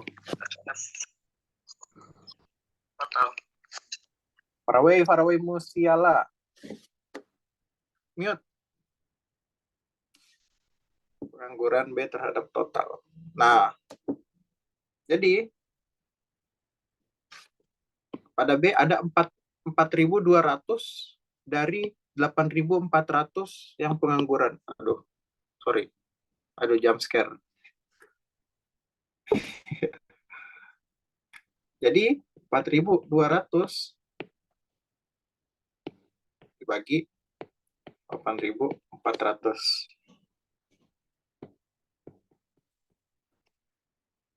Nah, dikali 100%. Untuk kita ubah satuannya itu ke persen. Ini hilang. Ya, bisa secara jelas itu 50% sih ya. Iya. Jadi 50%.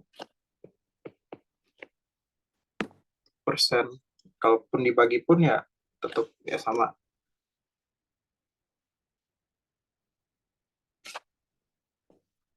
Ya wes. Jadi ada total 50% pengangguran dari yang apa? Yang asalnya itu dari kecamatan B.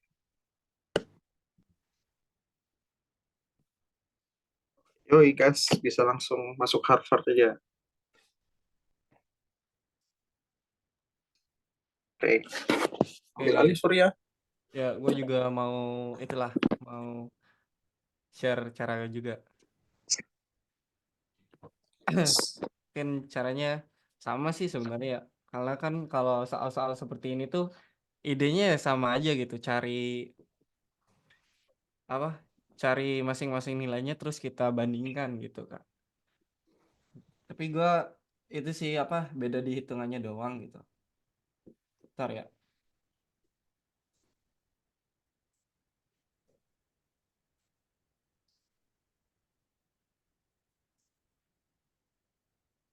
Ya,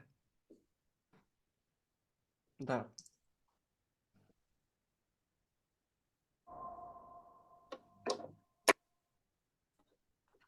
Ntar ya. Mungkin di sini yang ada yang gini gak? Persentase apa yang menganggur terus persentase yang tinggal di kecamatan B. Oh, berarti yang menganggur di kecamatan B terus langsung jawab 42 anjir. Gitu kan. Tapi kadang-kadang ada juga yang apa yang nggak bisa membedakan gitu. Apa sih bedanya 42% di sini sama ya 50% yang didapat di sini gitu. Lah, ternyata beneran anjir.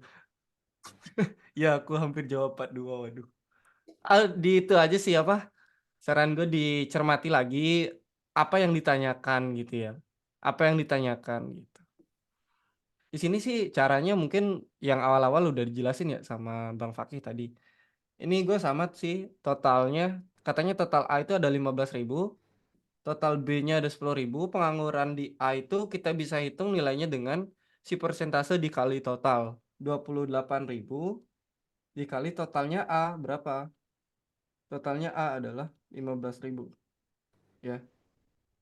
Terus di B itu adalah 42% dikali 10.000. Jadi ini. Nah, kalau yang tadi kan yang ini dicari dulu gitu. Gua mau biarin dulu gitu karena kayaknya 28 sama 42 itu bisa disederhanakan ya. Nah, kemudian kita next apa sih yang ditanyakan? Ini kebetulan ya si informasinya itu sedikit gitu. Yang ditanyakan itu sebenarnya apa sih? Misalkan pengangguran di A itu gua lambangkan dengan em, PA gitu. Jadi yang ini adalah P kecil A, yang ini adalah P kecil B gitu kan. Yang ditanyakan ternyata adalah dari semua angkatan kerja yang menganggur di kedua kecamatan berarti totalnya adalah si PA ditambah PB gitu kan. Gue tulis deh biar agak. Ini tuh artinya adalah PA ditambah PB. Persentase yang tinggal di kecamatan B adalah berapa? Jadi perbandingan si B, si PB dengan si PA plus PB dalam persen gitu kan. Kalau kita mau tulis masalahnya dengan bentuk matematis, kita disuruh nyari ini nih gitu. PB per PA plus PB terus dikali 100%, sorry, lupa gua. Dikali 100% gitu. Kan ini kan yang sebenarnya pengen apa? Yang pengen kita cari, yang diminta di soal gitu. Oke, berarti yang ditanya adalah ini dikali 100%. Gitu kan. Si PA-nya itu kita udah dapat, si PB-nya kita juga udah punya nilainya nih gitu. Jadi kalau kita input gimana? PB-nya itu 42% kali 10.000.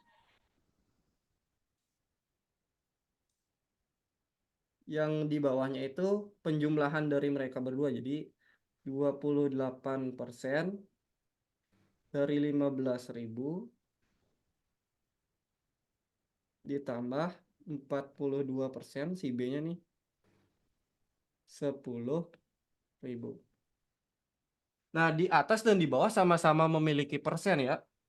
Jadi kalau yang ini kita kali dengan 100, yang bawah juga kita kali dengan 100, hasilnya gimana? Ya gak apa-apa ya, titiknya kecil. Jadi ini persennya bisa kita hilangkan dengan mengalihkan dia dengan 100/100. Kalau kita kalikan dia dengan, sorry, 1/1000 gitu misalkan. Per 1/1000 ini kan nilainya juga 1 ya. Sehingga apa? Yang ini bisa hilang. Ini juga bisa hilang. Nah, sehingga sisanya tinggal apa? Sisanya tuh tinggal 42 dikali 10 per 28 dikali 15 tambah 42 dikali 10 gitu. Sorry. Ya, jelek banget. Ntar King. Nah, sisanya kan ini ya. Nah, kemudian kalau kita kaliin sih sebenarnya bisa-bisa aja ya gitu. Tapi di sini lihat nih, 42 itu punya faktor 7. 42 juga punya faktor 7. 28 punya faktor 7 gitu. 10, 15, 10 dia punya faktor 3. Sorry, 5 berarti. Berarti kita bisa faktorkan tuh si 7 dan si 5-nya. 6 dikali 2. Yang di bawahnya juga bisa gitu. Yang ini jadinya itu 4 dikali 3. Yang kanannya berapa? 6 dikali 5. 6 dikali 2, sorry, kayak yang di atas gitu. Sehingga yang ini bisa sama-sama kita coret lagi. Sisanya apa? Sisanya adalah 12 per, yang ini 12, yang kanan juga 12, sehingga 12 per 24. Dan kita tahu ini nilainya itu sama dengan setengah. Dan setengah itu adalah 50%. Gitu. Jadi bisa kalian cari dulu masing-masing si kuantitas PB dan si PA-nya itu, terus kalian bandingin juga boleh gitu. Tapi kalau kebetulan nih angkanya cantik gitu ya, faktor-faktornya sama gitu, bisa kalian dia apa? Bisa kalian sederhanakan nantinya gitu. Kalau kelihatan nih angka-angkanya kayaknya memiliki faktor yang sama gitu, bisa dipertahankan aja bentuknya, nanti tinggal dicoret-coret aja sih. Gitu. Gitu sih kalau dari gua. Kalau ini kan bahas soal yang terakhir ya. Kita udah bahas 10 soal ya dari tadi. Gimana nih, Bang Yuk, Hoki? Kesan-pesannya setelah itu mengerjakan soalnya apa yang mau disampaikan kira-kira? ya ini masih gampang sih ya. Ya. Ya kan, nanti kita belum memberikan soal yang sesuai kenyataan. Ya. Atau mau soal tantangan satu kali, ya opsional sih ya. Tapi biarin aja. Ntar mereka udah pusing. Nanti pas PM hari pertama aja, yang Betul, jam besok. pertama aja. Bukan besok, hari Senin berarti ya. Oh iya, hari Senin pas. Ya, nanti bahasanya bakal kita share dah abis slide ini gitu. Mumpung PM jam pertama kita bantai itu. Betul ya. Nanti di hari Senin ikutnya cuman bisa ikut PM nanti Bang. Kita kita dominasi energi mereka. Gimana Bang? Ada mau nambahin lagi gak terkait itu? Ya itu sih apa yang pentingnya kalian perbandingan ini semua dua soalnya ini perbandingan juga. Ya. Jadi kalian perbandingan dan persentase. Jadi ya nalarnya di jalan aja untuk Ya. bisa identifikasi informasi-informasinya. Mm-mm. Terus di sini juga kan apa kalau soal PM itu kan soalnya beruntun ya. Jadi cerita umumnya cuma satu, cuman pertanyaannya yang beda-beda gitu. Nah, kita juga harus memilah informasi yang mana sih yang kita perluin gitu. Jangan sampai kita benar-benar mencatat semua gitu. Sedangkan yang ditanyakan cuma beberapa bagian doang gitu. Dan juga yang terutama itu kalian ya kalau tangannya itu jangan diem. Kalian Ya, nyimak soal ya. apa Walaupun ekspektasi. walaupun itu ya, walaupun belum tahu idenya ya, cobain aja Iya, gitu. iya ekspektasi kalian apa? Apakah bisa menyelesaikan di pikiran? Nggak bisa kan? Waduh, Udah sepuh gitu. Ya kan? Jadi kayaknya kayak gitu pokoknya kalau doang nih. ya kalau kalian ini tulis ya langsung sedia kertas, sedia ini terus kalian baca soal, oh ada angka, tulis deh. Apa Ya. angkanya itu merepresentasikan apa? Hmm, Udah dari situ kalian bisa konstruk, oh ini ada informasi ini, ternyata ada informasi ini. ya. Oh jadi sesuai materi ini bisa diginiin. Ya, Oh, gitu. gitu kurang lebih. Jadi dengan kita menulis juga membuat informasinya lebih gampang nempel ya daripada cuma dibaca Hmm, doang gitu. iya. Dan kalau membaca terus mengingat itu sampai paragraf terakhir apalagi pasti beban banget pasti kepala gitu. Jadi mending ditulis sama Iya. saja informasinya gitu. Mm-mm. Dan juga jangan berpikir negatif pas ngelihat soal. Aduh, ini apa nih?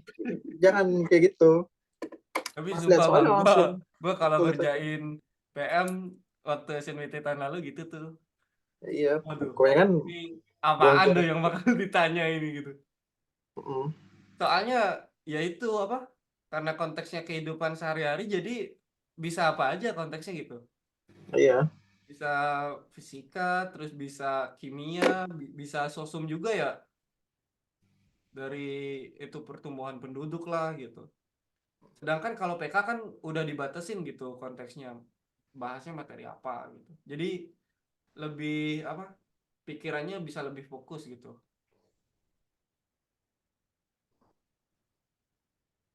Dan juga kalau apa yang content creator ngebikin kayak yang misalkan tahun lalu tuh yang soal kambing segala macam banyak jadi viral di TikTok. Oh ini guys, ini pembahasan soal tali kambing ya.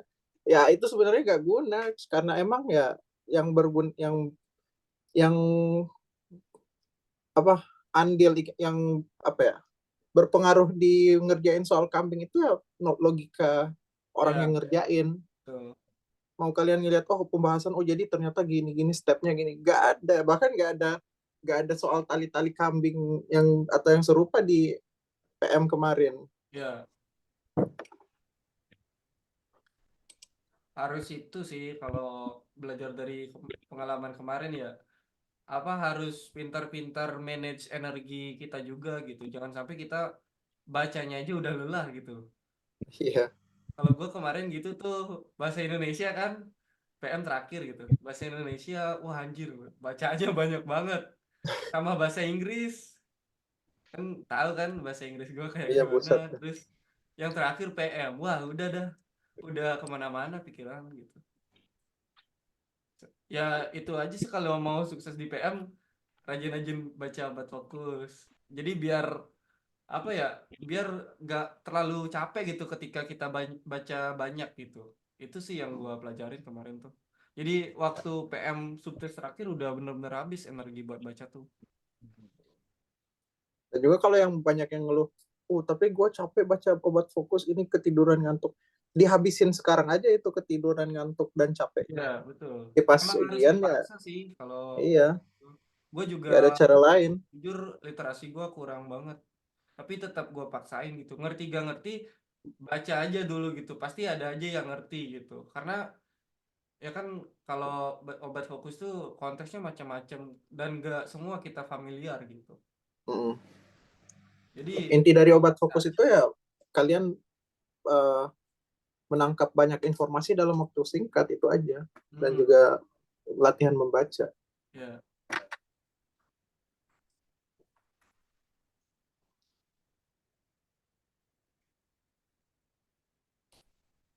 Ya, nanti pasti setiap apa? Setiap kita membawakan materi nanti pasti bakal ada itunya ya.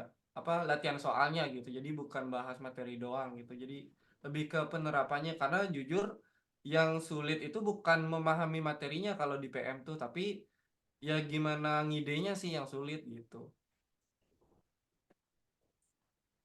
Padahal kan materinya Ya jadi ya jadi saran gue juga untuk sebelum PM itu kalian belajar ininya juga, apa ya itu yang 5 yang utama yang disebutin Surya itu aljabar, ya. geometri segala macam. Kalau udah tahu itu ya kita tinggal melihat ininya aja, kita implementasikan ke dunia nyata. Hmm. Kan di sini banyak yang bingung ya kalau kalau gue faktor-faktorin gini. Kalau bingung, mohon maaf kita agak jelasin lagi kalau yang itu. Mungkin bisa nonton playlist aja di YouTube Alter nanti cari ada cari aja nanti ada playlist seri Aljabar gitu. Karena jujur apa lumayan makan banyak waktu kalau jelasin dari Aljabar dasar banget gitu.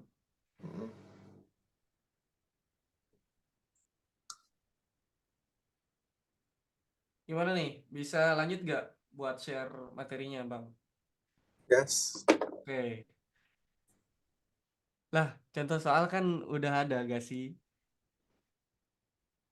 Ini kan contoh soal nih, dua. Nanti kita itulah apa banyakin lagi soalnya gitu.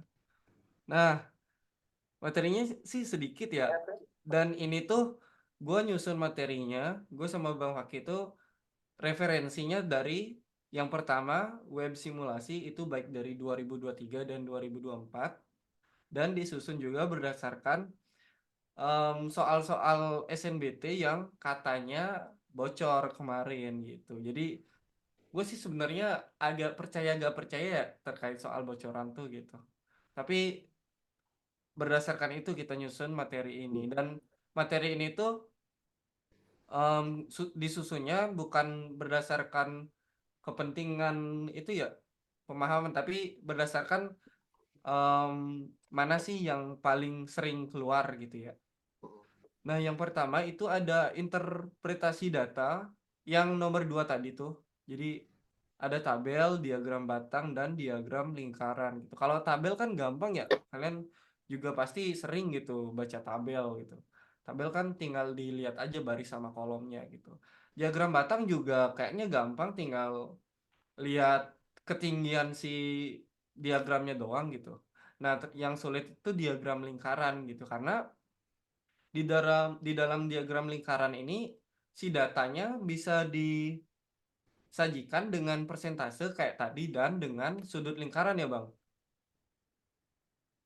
Jadi sudutnya bisa diberikan 36 berapa gitu nanti 36 per 360 dikali total gitu misalkan. Nah, itu yang mau kita bawakan nanti tentunya dengan soal-soalnya juga gitu. Terus yang nomor dua ini mengejutkan juga ya. Ternyata KPK itu banyak keluar di soal-soal PM gitu. Padahal ini materi kelas 2 3 SD loh gitu. Cuman karena KPK itu pasangannya FPB, makanya FPB juga gue bahas gitu sekalian kan itu bahas pohon faktor jadi gampang lah bahas FPB gitu. Ya, yang puskesmas. Terus yang nomor tiga ada perbandingan. Ya perbandingan ini ya akan membahas mengenai gimana sih cara matematisnya untuk apa melakukan perbandingan kayak gua tadi tuh yang nomor satu terus perbandingan senilai dan perbandingan berbalik nilai. Itu biasanya tentang pekerja-pekerja gitu. Nomor 4 itu ada persamaan dan pertidaksamaan linear. Ini gue batasin sampai linear doang, nggak bahas yang kuadrat karena kayaknya bakal dibahas sama yang PK nanti gitu. Jadi kita pakai ini buat alat kita mengerjakan soal nantinya gitu. Terus nomor 5 itu ada luas dan volume bangun datar. Itu tentang ya bagaimana rumus bangun datar. Ini bukan volume ya, sorry. Karena kan bangun datar gak punya volume ya. Maksud gue adalah keliling. Jadi luas dan keliling bangun datar. Khususnya itu gue mau mengkhususkan tentang si lingkarannya gitu. Karena ya lingkaran lumayan sering keluar di soal-soal SNPB gitu. Nomor 6 itu ada luas dan volume bangun ruang. Ya yang tadi gua udah jelasin gitu kan. Mungkin ada banyak yang dapat juga tentang kerucut, tentang prisma lah, atau tentang tabung. Jadi kayaknya volume bangun ruang ini juga penting untuk dibahas gitu. Dan yang ketujuh adalah sedikit ngomongin tentang dimensi 3, cuman gua batasin di sini menentukan jarak antar titik. Jadi menghubungkan titik, terus kita hitung jaraknya berapa gitu. Jadi cuman jarak antar titik doang, gak sampai ke jarak titik ke garis atau titik ke bidang gitu. Nah, karena yang itu perlu Pitagoras, makanya di poin 7 juga gua mau apa apa bahas Pitagoras dulu gitu. Nah, mungkin karena pertemuan di Prole sama di Hori ini cuma 9 hari ya ternyata. Walaupun kita liburannya 15 hari, cuma ketemu 9 hari. Dan kalau dipotong sekarang berarti bahas materinya 8 hari gitu. Mungkin kita bakal bahasnya beberapa materi doang nih yang dipilih dari ketujuh ini gitu sih kalau menurut gue. Nanti bakal dilanjutin lagi di kelas mungkin atau kalau ada DWU lanjutan kayak gini mungkin bakal dibahas lagi gitu. Tapi yang pasti adalah semuanya ini nantinya pasti akan dibahas di kelas gitu sih. Tunggu aja. Itu Bang kalau dari gua. Oke. Ya kurang lebih gitu juga sih ya. Dan kita bakal kasih soal yang kalau kalian merasa tidak menantang ini kita bantai di sini Tuh, tuh. Gitu. tuh. Biasanya ada tuh yang kayak gitu kayak males Iya. lah. Soalnya Oh, gini males. dulu, males Oh, pesan. gua kasih lihat nih. Gua juga baru dapat buku baru. Waduh, ini beliau lagi kalau dilihat dari SW-nya lagi nyoba-nyoba buku Olimpiade ini. Ya, ini ada buku IMO. Oh, nggak kelihatan. Kalau IMU itu yang internasional ya? Ya, International Internasional Mathematical. Math Olympiad gitu ya? Ya, ini anak-anak US buku panduannya First Step to Mathematical Olympiad. Mana nih? Matiin dulu sensor stage. Nih, ini yang volume 1, volume 2, ada 2 juga. Nanti gua juga ke markas, jadi kita susun soal bareng-bareng membantai mereka Ya, semua. nanti gue coba baca dah. Siapa tahu bisa ngerjain satu kan lumayan. Nih, yoi. Buat dijadiin Nah, soal. Kita kalau mah kalian mau, kalau ngerjain apa dapat solusi yang itu gue jadiin story biasanya. yoi. Kalau kalian mau Agak soal-soal ribet juga. susah, ini, ayo sini. Tapi itu cakupannya materi apa aja, Bang? Logika aja sih. Aljabar gitu atau gimana? Ya, Kalau kebanyakan soal pembuk Olimpiade itu biasanya soal-soal aljabar cuman ngidenya susah. iya, kebanyakan pembuktian aja nih, buset deh. Anjay. Waduh, gua belum pernah tuh kalau apa dapat bukti dari buku, biasanya dapat buktinya dari video doang biasanya. Tapi kayaknya kesusahan kalau dikasih ke mereka sih. Mantap, Kelihatan mantap. nggak? Oke, buset dah. Nanti deh kita lihat. Apakah apakah apa ada yang bisa dikasih ke mereka? Ya, cari yang middle-middle aja lah, yang Iya. yang Yang sedikit. santuy-santuy aja. Tuh. Oh iya, nanti yang bangun datar itu juga lu kasih aja, Bang. Yang lu kirim ke gua tuh. Ya, nanti. Pokoknya nanti ingat dari Bang Faki ada satu, dari gua juga ada satu soal tantangan geometri ya. Hmm. Oh iya, SPLDV sama SPLTV kan ada di materi itu ya, ada di materi PM. Cuman kan gue gak menyantumkan itu di list ini, jadi kayaknya gak bakal gue bahas gitu karena ternyata nggak terlalu banyak gitu. Berdasarkan kemarin itu ya, kemarin gue data materinya berdasarkan soal-soal di web dan yang katanya bocoran gitu. Ya belajar sendiri.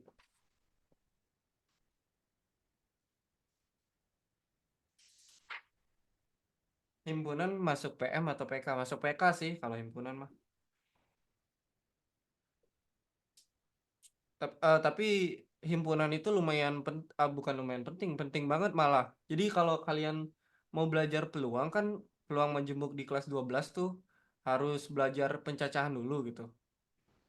Nah, juga kalian harus belajar peluang harus belajar himpunan, sorry gitu. Karena kan nanti ada kejadian saling lepas, terus kejadian saling bebas, ada juga apa peluang bersyarat gitu. Nantilah kalau yang peluang itu lumayan susah itu. Kita bahas yang ini aja. Kebetulan ini materinya lumayan mudah gitu untuk dibahas dan juga sering muncul gitu. Jadi kita fokusnya ke ini aja 7 gitu. Itu sih kalau menurut gua. Gue juga bingung ya kenapa ya peluang lumayan sih. Gua kemarin ada data-data gitu kan lumayan peluang tuh keluar gitu. Cuman lebih banyak ini yang keluar gitu berdasarkan riset kecil-kecilan gua kemarin gitu. Dan entah kenapa ini anak-anak pada demen banget belajar yang serem-serem gitu. Ya ngerti aja kagak, pokoknya serem-serem. Yang dasar-dasar aja belum ini.